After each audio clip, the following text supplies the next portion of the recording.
নমস্কার বন্ধুরা, আবারও একটা নতুন রেসিপিতে সবাইকে স্বাগত।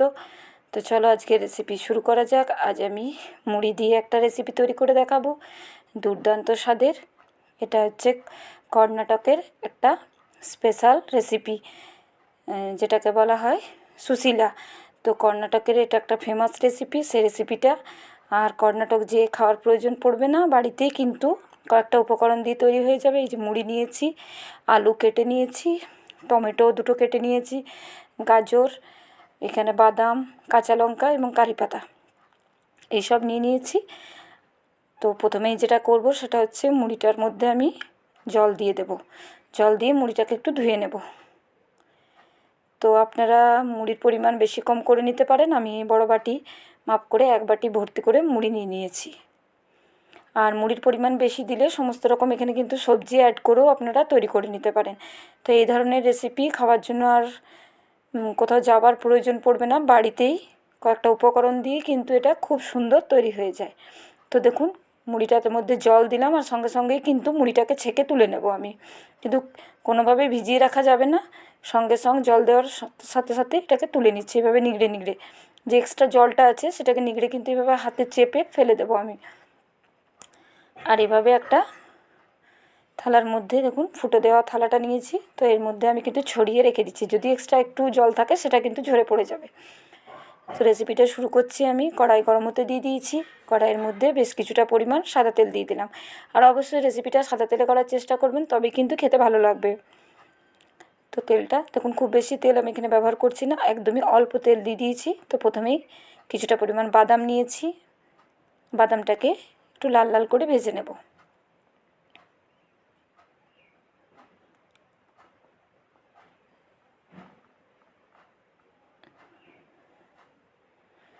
তো বাদামটাকে ভালো করে নেড়ে চেড়ে একটু ভেজে নিচ্ছি।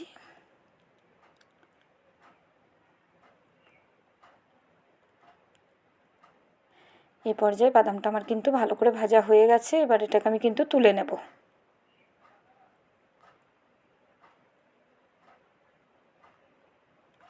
বাদামটাকে তুলে সাইডে রেখে দিচ্ছি। এবার এর মধ্যে আমি আলুটা দিয়ে দিচ্ছি। তো মুড়ির মাপ অনুযায়ী আপনারা কিন্তু সমস্ত রকম সবজি অ্যাড করতে পারেন, তবে সবজির পরিমাণটা একটু বেশি দিলে খেতে খারাপ লাগবে না, ভালো লাগবে।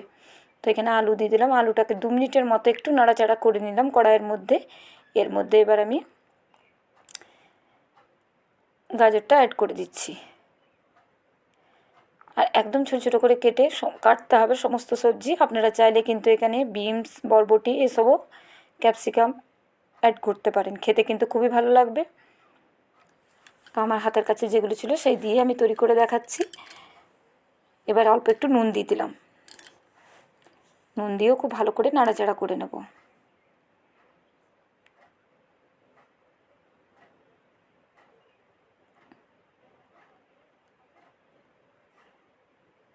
তো এইভাবে নাড়াচাড়া করে ঢাকা দিয়ে কিছুক্ষণ আবারও ভেজে নেব।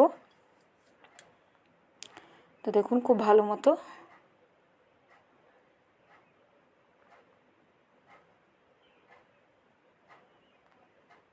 এবার কিন্তু আলুটা খুব সুন্দরভাবে আমার ভাজা হয়ে যাবে।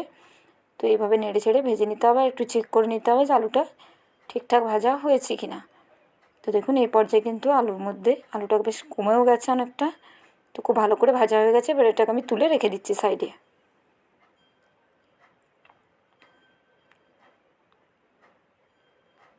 আবারও একটু তেল দিয়ে দিলাম। 1 চামচ ভর্তি করে এখানে আমি সর্ষে দিলাম ফোড়ন হিসাবে।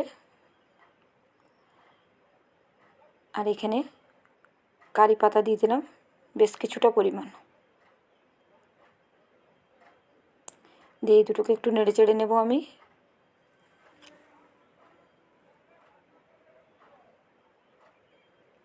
তো দেখুন, খুব সুন্দরভাবে এটা ভাজা হয়ে গেছে। এবার এর মধ্যে কিছু শুকনো মশলা অ্যাড করব। অল্প একটু হলুদের গুঁড়ো দিলাম,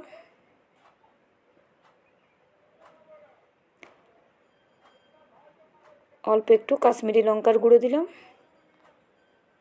জিরের গুঁড়ো অল্প একটু দিলাম, নুন দিলাম একটু, নুনটা একটু কমই দিতে হবে, কারণ মুড়ির মধ্যেও নুন থাকে। আর এখানে আমি 2 চামচ ভর্তি করে চিনি দিয়ে দিলাম, দিয়ে খুব ভালো করে তেলের মধ্যে দিয়ে এটাকে ভেজে নেব। কিছুক্ষণের মধ্যেই কিন্তু চিনিটা গলে যাবে। তো এইভাবে নাড়তে থাকবো। দেখুন চিনিটা অনেকটা পরিমাণেই গলে গেছে, আর খুব সুন্দরভাবে মশলাটা আমার ভাজা হয়ে গেছে। সমস্ত জিনিসের মধ্যে যে হলুদের গন্ধ আর কোনো কিছুর কিন্তু গন্ধটা থাকবে না এই 1-2 মিনিট ভাজার পর। এবার এর মধ্যে আমি টমেটোটা অ্যাড করলাম। আমি 2টো টমেটো দিয়েছি একদম ছোটো ছোটো করে কেটে। আর টমেটোটাকে আমি কিন্তু খুব ভালোভাবে নরম করব না, হালকা একটু 2 মিনিটের মতো একটু ভেজে নেব, যাতে হালকা নরম হয়, মানে গলে গেলে চলবে না, এভাবেই থাকবে টমেটোগুলো।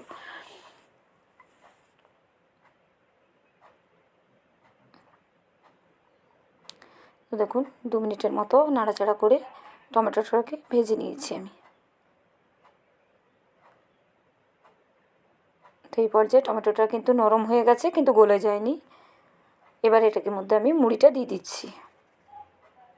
তো এটা হচ্ছে কর্ণাটকের একটা ফেমাস রেসিপি, সুশীলা যাকে বলা হয়।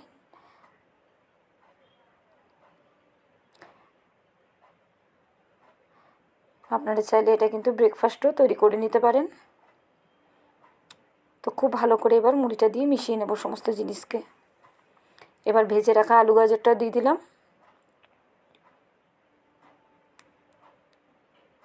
আর এখানে কুচনো কাঁচা লঙ্কাটা আর বাদামটাও দিয়ে দিচ্ছি।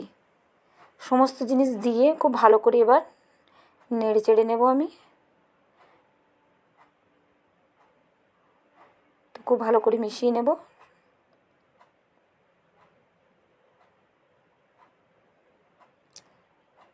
মেশানোর পর এটাকে কিন্তু আমি 2 মিনিটের জন্য গ্যাসের ফ্লেমটা একদম কম করে রান্না হতে দেব। তো প্রতিদিনের মতো মনে করি দিয়ে ভালো লাগলে লাইক কমেন্ট করতে ভুলবেন না। অবশ্যই চ্যানেলটিকে সাবস্ক্রাইব করার অনুরোধ রইল সকলকে। যে সকল বন্ধু ফেসবুক থেকে দেখছেন অবশ্যই পেজটা ফলো করার অনুরোধ রইল।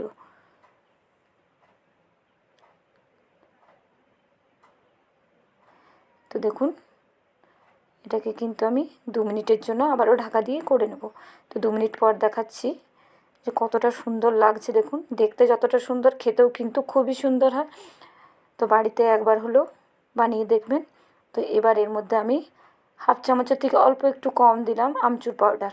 তো আপনারা চাইলে কিন্তু আমচুর পাউডারের পরিবর্তে এখানে একটা লেবুর রসও দিয়ে দিতে পারেন, একটু টক টক হলে খেতে ভালো লাগবে। তো আমি এখানে টকটা খুব বেশি পরিমাণ করব না, সেই কারণে অল্প একটু আমচুর পাউডার অ্যাড করেছি। তো দেখুন একদম রেডি হয়ে গেছে আজকে কর্ণাটকের ফেমাস সুশীলার রেসিপি। তো কেমন হয়েছে অবশ্যই কমেন্ট করে জানাতে ভুলবেন না। আর বাড়িতে অবশ্যই একবার ট্রাই করে দেখতে পারেন, খেতে কিন্তু খুবই সুন্দর হয়। আর একদম ঝরঝরে হয়েছে, দেখুন দেখতে কতটা লোভনীয় লাগছে, আর খেতেও কিন্তু অসম্ভব সুন্দর হয়। তো হালকা ফুলকা একটু খিদে লাগলে এভাবে তৈরি করে বাড়িতে খেতে পারেন। দেখুন কতটা সুন্দর হয়েছে,